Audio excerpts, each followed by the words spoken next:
Assalamualaikum warahmatullahi wabarakatuh. Perkenalkan, nama saya Iksan Anugrah dengan NIM 1924000036 Prodi Ekonomi Syariah Institut Agama Islam Negeri Parepare.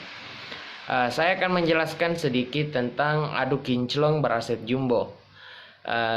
Pandemi COVID-19 ini bisa menjadi permasalahan bagi sektor perbankan karena menghasilkan permasalahan di sektor real atau dunia usaha yang berpotensi menimbulkan persoalan di sektor perbankan. Hal ini bisa terjadi karena sektor perbankan merupakan lembaga intermediasi atau perantara yang mendukung kebutuhan dana investasi bagi dunia usaha. Di tengah tekanan pandemi COVID-19, peran perbankan sangat dibutuhkan dalam membantu dunia usaha yang mengalami tekanan baik elektronisasi kredit maupun dengan kredit baru. Menurutnya dalam penyaluran kredit tidak perlu membeda-bedakan sektor, sedangkan tangga utama perbankan saat ini adalah bagaimana menjaga kualitas kredit agar tidak berujung dengan kredit macet atau non-performing loan atau dengan NPL.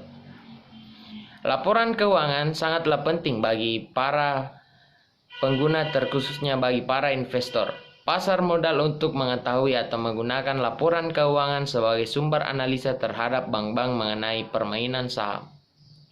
Bagi para investor, kinerja bank besar ini tentu menjadi perhatian utama, bisa mengetahui saham bank apa yang menarik untuk bisa dikoleksi hingga memprediksi seperti apa pergeseran IHSG ke depannya, mengingat sektor perbankan merupakan sektor yang memiliki bobot besar di IHSG.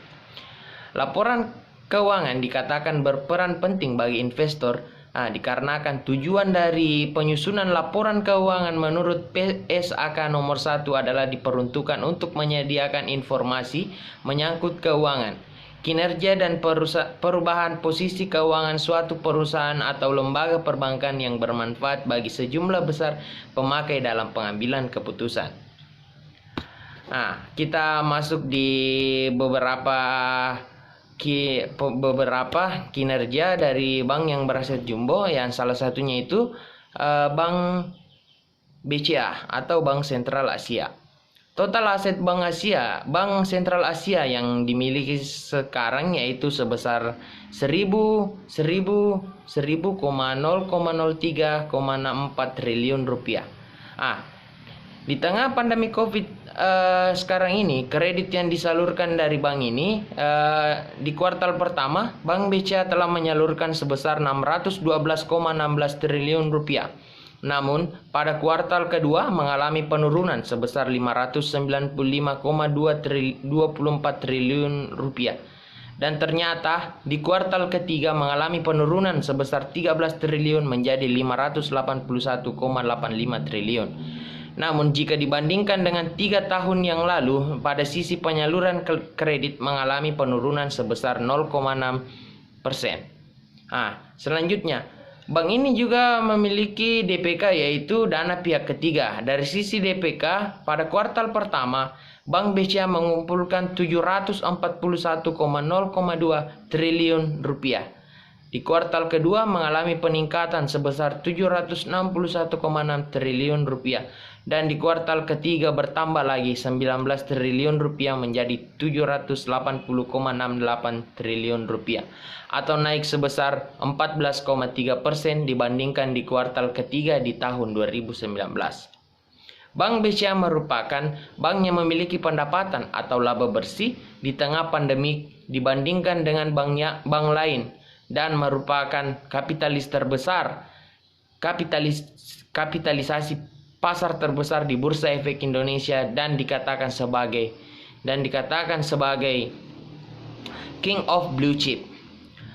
Sektor perbankan tentu saja mengalami dampak dari pandemi COVID-19.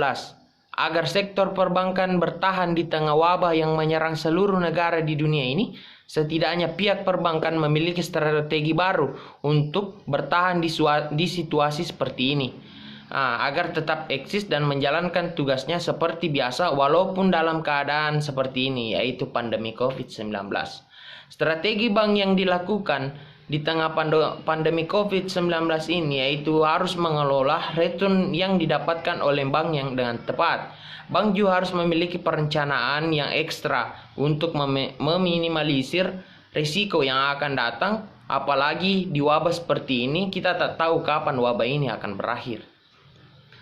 Bank juga harus mengutamakan kenyamanan nasabah, apalagi di tengah pandemi COVID ini masyarakat dilarang kontak langsung terhadap sesama. Jadi sektor perbankan harus memiliki strategi bagaimana sektor perbankan